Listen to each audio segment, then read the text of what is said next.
guys, so today I'm going to film a new Explorer video for you. This is Best of One Selesnya Humans. Humans is an archetype near and dear to my heart. 5-color Humans is one of my favorite modern decks of all time. So I'm really excited to bring you this list. I've experimented with human lists in a couple of different formats, but this one seems really promising. Collected Company is really strong with any sort of low CMC list like this, so I'm excited to bring it to you today and explore.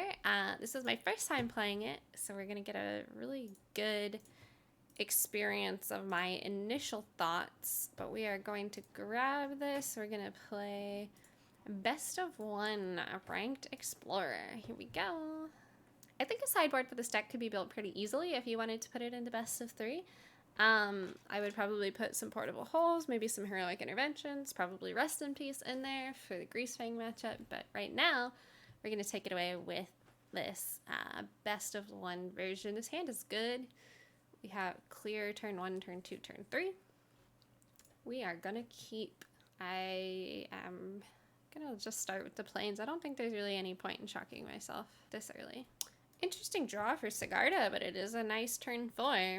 Looks like we will have the lands to cast it. Bodyguard is protecting nothing, but it is a 2/1 for 1, so it is fine as is. We're going to go with the lair. Potentially going to play the Adeline next turn. We'll see what they present as a target for Brutal Cather. Ooh, Fable of the Mirror Breaker is actually a pretty good target for Brutal Cather. The token it creates, this at least allows me to swing through pretty freely for 5 damage, which is valuable. We could be looking at a board wipe here, which is not super exciting, but we have the chance to rebuild following. They pitched the Wanderer. Okay, they have another Wanderer, but this is their second card this turn, so they can only eliminate one thing. Thalia's Lieutenant is definitely the smart choice. I actually like the Elite Spellbinder here. Gonna take a look at their hand. I'm not entirely sure how taking this away works with the Fires of Invention, but we are gonna do our best. We can always rebuild later if needed. I believe they can still cast the Burn Down the House, just paying 2 extra for it, but we're about to find out. They are going to minus the Spellbinder away and Prismari command the Dauntless Bodyguard, which was protecting nothing, so it makes sense. I'm gonna go with the Adeline and the Thraben Inspector here, and I am gonna send both at Teferi because they cannot block both. I wanted to get rid of that Teferi. They are short of land still on that Burn Down the House, I believe, if they have to actually pay 7 for it, which I don't think they do. I'm still not entirely sure how that works. I don't think that comes back, because it's a token, but they can just cast Burn Down the House for the 3 devils. Weird. Oh, it does in fact come back. Okay, because it was not really a token. It was the my swings are truly not that hot. I think I'm just gonna send Adeline. Gonna get rid of the Orion. They get to deal 1 damage to me, probably. And I'm going to play this so that we can investigate. We also have the Lair of the Hydra, not to be forgotten. Discarded a land and drew 1 card. They have 1 card in hand. Just curious to see what we're going for here. A land. Alrighty. I'm going to go ahead and investigate. There's the Elite Spellbinder that they tucked away. So they can activate Hall, which is fine. I think I'm still going to play the Elite Spellbinder because if they draw something, they're very likely to just play it. I am just going to use it to swing in the air here. I know they don't have anything in hand. That's fine. I'm going to go ahead and crack this as well. I just don't want to swing in the ground creatures into the Hall of the Storm Giants. Our board state is looking pretty good. I mean, there are things that they can do, such as board wipes, another Burn Down the House. Plenty of things here that would be bad. Luca, is this the combo? Okay, they got another Orion, but they can't Luca again, so Hamlet Vanguard's gonna be pretty big. We're just gonna send everything. Hamlet Vanguard was just the icing on top. It looks like lethal no matter what here, but we're gonna rope about it. I love it. A 12/12, so spicy. Another Adeline. They're still dead. Nice. Nice win. I loved it. Very fun. A good game. Nice. All of our quests aligned. I am liking the hand pretty okay. It's not great, but it is all right. Dauntless Bodyguard, again, protecting nothing, but it is still going to be a 3-2, so there's that. Blood Tide Harvester. I think I'm gonna Brutal K through that, to be honest. I think it's the right decision. Another one. That's fine. What am I willing to give up here? Probably not the Brutal K thing. Alright, they're gonna go for a Fatal Push. That's fine. I'm surprised they didn't block the 1/1. I think that maybe they were expecting I had like something to put a +1/+1 counter on it and kill the Blood Tide Harvester. It's fine. I'm gonna kill Adeline. Now we have a Witch's Oven. They don't appear to have anything to feed into it right now, but they're gonna start making little constructs. Nice. Now that we have another land, I think it's the right choice to Thalia's Lieutenant and then Hamlet Vanguard. It's looking good.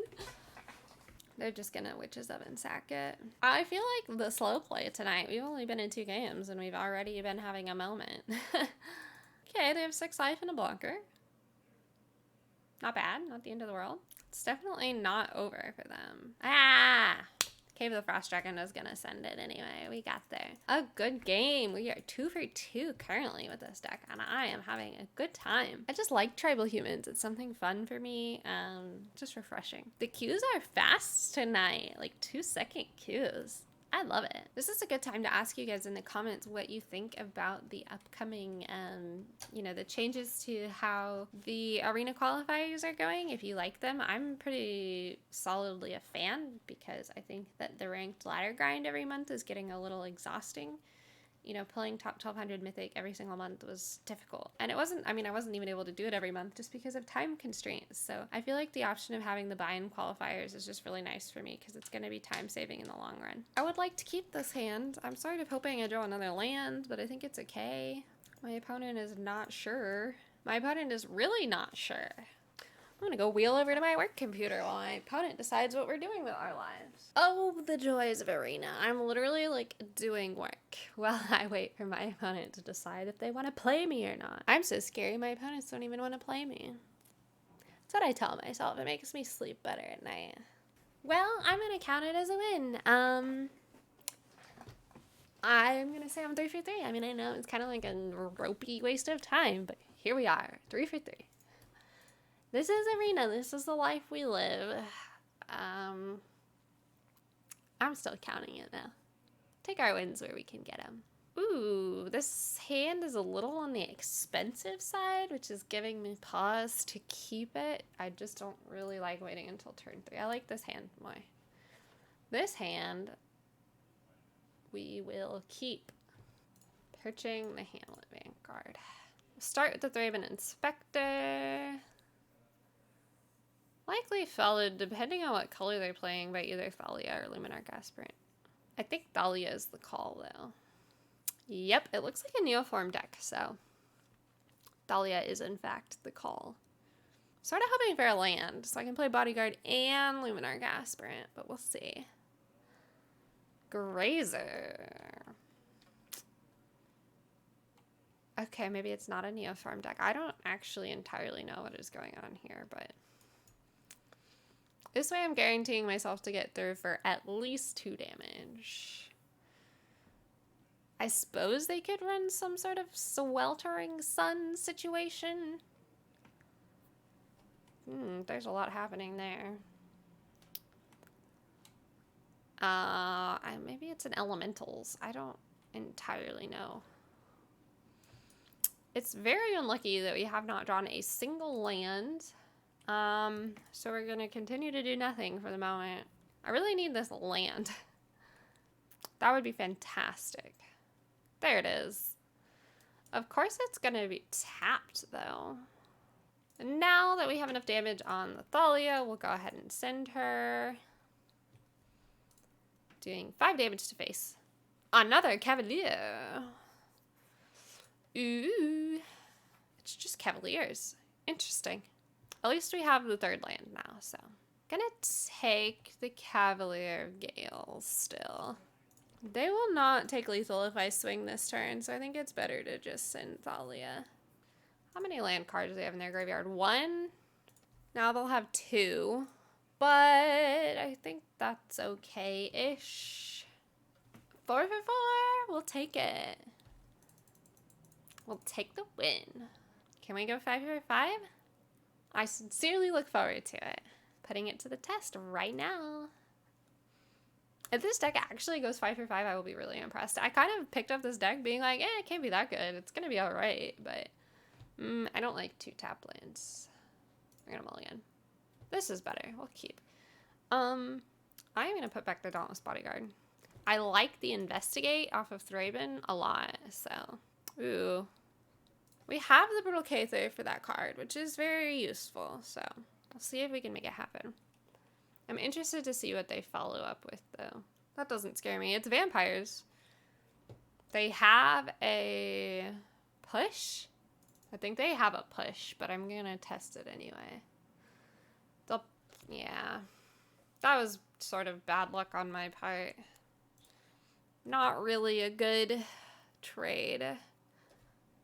It doesn't say died. It says left the battlefield, so that is why it was able to hit my other creature. I am going to swing at Sorin, because now they'll have to minus if they want to. Ooh, we have to do this first. I like this, and I like this. They don't get to take something. Or sorry, I don't get to take something because it is night. This deck might have me. They have 2 cards in hand. I have nothing. We'll see. I feel like they must have something. Something at instant speed here. Ugh, another fatal push. So rude. So rude. Oh, I feel like this deck is so tuned to beat me. It's like not even fair. Gifted Aetherborn is kind of a hell of a card as far as vampires go. I need to draw. What do we got here? Ooh, that is a good draw. I need to not die right now, though. Okay, just pop that in front of here. So I only take 3. They're on 34 life, though, which is a bit scary. I'm just going to end my turn right now. Gifted Aetherborn is really making this vampires deck pretty hot right now. I need some good stuff. That wasn't really good stuff, but we'll take it, I suppose. Ugh, Hagra Mauling. Okay, how do I not die here? I don't think I don't not die. I'm pretty sure I just die. Close, but not quite. Exactsies. Exactsies. Well, we went 4 for 5 on this deck, even though we had 1 ropey game, which is sort of better than I had anticipated going on this list. So I really enjoyed it. I'm going to put the list in the description so you can grab it for yourself. I don't think I crafted a single wild card for this list personally, but I've played humans before, like I mentioned. So for me, it wasn't expensive, but there are some rares in the deck, so you might find it to be a little bit expensive. Anyway, I just want to say thank you for watching my videos, and I will see you in the next one.